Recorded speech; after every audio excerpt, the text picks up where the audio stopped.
Eder. Mech. Pallister. La vicenda di Liliana Resinovic continua a essere avvolta nel mistero, con nuove rivelazioni e approfondimenti che emergono col passare del tempo.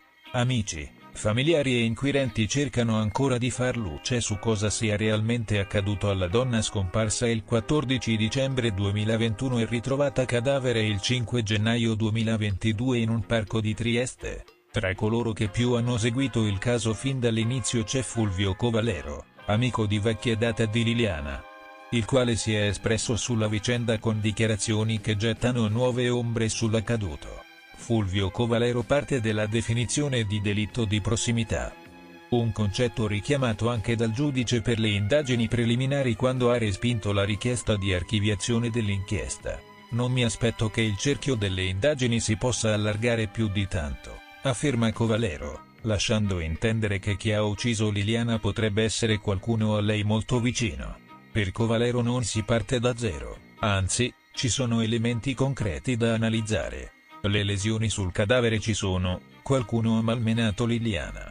Non lo considero un omicidio volontario, penso che sia stata una reazione violenta per un torto subito. Questo fa emergere una dinamica diversa da quella del classico omicidio premeditato, un'aggressione sfociata in un esito tragico, più che un piano studiato nei minimi dettagli. Covalero è stato uno dei primi a mobilitarsi nelle ricerche di Liliana, lanciando anche appelli pubblici sui social. In particolare, il 29 dicembre 2021 aveva scritto su Facebook parole che oggi suonano inquietanti: pensare che il suo corpo sia abbandonato come fosse immondizia fa male. Quando, il 5 gennaio, il cadavere di Liliana è stato effettivamente ritrovato avvolto in 2 sacchi neri da spazzatura nel parco dell'ex ospedale psichiatrico di San Giovanni, Covalero ha avuto un'intuizione sconcertante: penso di avere ispirato chi ha portato il corpo di Liliana nel parco. Secondo lui, chi ha occultato il cadavere potrebbe aver seguito una sorta di macabro suggerimento involontario, prendendo spunto proprio dai suoi post. Avevo anche scritto che sarei andato a cercare il corpo di Liliana nella chiesetta abbandonata, ricorda Covalero, sottolineando che quel luogo si trovava a poca distanza da dove il corpo è stato effettivamente ritrovato. A parlare è anche Sergio Resinovic, fratello della vittima, che senza mezzi termini indica una precisa pista investigativa. Non faccio nomi, ma dico che una sola persona aveva interesse a far sparire e poi ritrovare il suo cadavere. L'allusione è chiara, il riferimento sembra essere al marito di Liliana, Sebastiano Visintin, ex fotografo di 74 anni. Secondo il ragionamento di Sergio, chiunque avesse voluto liberarsi per sempre del corpo di Liliana avrebbe potuto farlo senza lasciarne traccia. Invece, il cadavere è stato ritrovato, il che potrebbe suggerire che il responsabile avesse bisogno che ciò accadesse. Il motivo? L'eredità. Se Liliana non fosse mai stata trovata, il marito non avrebbe potuto disporre dei suoi beni entro i tempi che lo assillavano, spiega Sergio. Racconta anche un episodio particolare. Pochi giorni dopo la scomparsa, mentre diceva a tutti che Lily si era allontanata, mio cognato mi ha convocato in auto e mi ha detto che economicamente non poteva vivere. Mi ha detto: prendo solo 560 euro al mese di pensione, non ce la faccio. Secondo il fratello della vittima, il piano dietro il delitto potrebbe essere stato studiato nei dettagli: far sparire il corpo per prendere tempo e poi farlo ritrovare per poter accedere all'eredità. Un'altra figura centrale nella vicenda è Claudio Sterpin, l'amante di Liliana. Il loro rapporto non era un segreto. Il 14 dicembre 2021, giorno della scomparsa, Liliana avrebbe dovuto incontrarlo per discutere di un possibile futuro insieme. Sergio Resinovic esclude che Sterpin possa essere coinvolto nel delitto, lui non aveva alcun interesse a uccidere la donna che amava. Quando ci siamo incontrati, mi ha raccontato dettagli riservati della nostra famiglia. Lily li avrebbe rivelati solo a una persona per lei davvero speciale. Il fratello accusa invece Visintin di depistaggi e bugie. Se Sterpin non fosse andato in questura il giorno dopo la scomparsa a raccontare la verità, le indagini si sarebbero fermate davanti all'ipotesi dell'allontanamento volontario.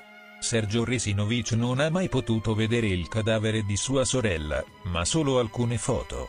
Il viso di mia sorella era sfigurato dalle botte, come se avesse fatto a pugni con Mike Tyson, racconta con dolore. Prima di essere soffocata, Lily è stata selvaggiamente pestata. L'ipotesi della violenza subita da Liliana si scontra con le difficoltà investigative legate al tempo trascorso. La scena del ritrovamento, infatti, potrebbe essere stata alterata e alcuni dettagli cruciali potrebbero essere andati persi. L'assenza di impronte digitali sui sacchi della spazzatura che avvolgevano il corpo ha fatto sorgere più di un dubbio sulla tesi del suicidio. Sarebbe stato improbabile, infatti, che Liliana avesse deciso di togliersi la vita indossando dei guanti per non lasciare tracce. L'indagine è stata riaperta grazie alla perizia dell'antropologa forense Cristina Cattaneo. Secondo il procuratore Federico Frezza, la nuova analisi rafforza l'ipotesi che Liliana non si sia suicidata.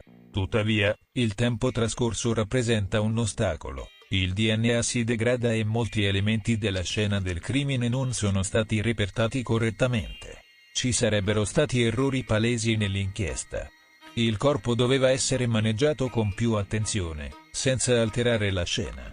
La borsetta andava repertata separatamente, senza contaminare il contenuto. Il cordino trovato vicino alla salma non doveva essere tagliato. L'area circostante il ritrovamento doveva essere analizzata in dettaglio, con macrofotografie delle foglie e prelievi per confrontare lo stato del terreno. Tutti dettagli che, se gestiti meglio, avrebbero potuto fornire risposte più chiare sulla dinamica del delitto. Il caso di Liliana Resinovic è tutt'altro che chiuso. Se da una parte emergono nuovi elementi che avvalorano l'ipotesi dell'omicidio, dall'altra restano ancora troppe domande senza risposta. Chi ha ucciso Liliana? Qual era il vero movente? E soprattutto, ci saranno mai prove definitive per arrivare alla verità?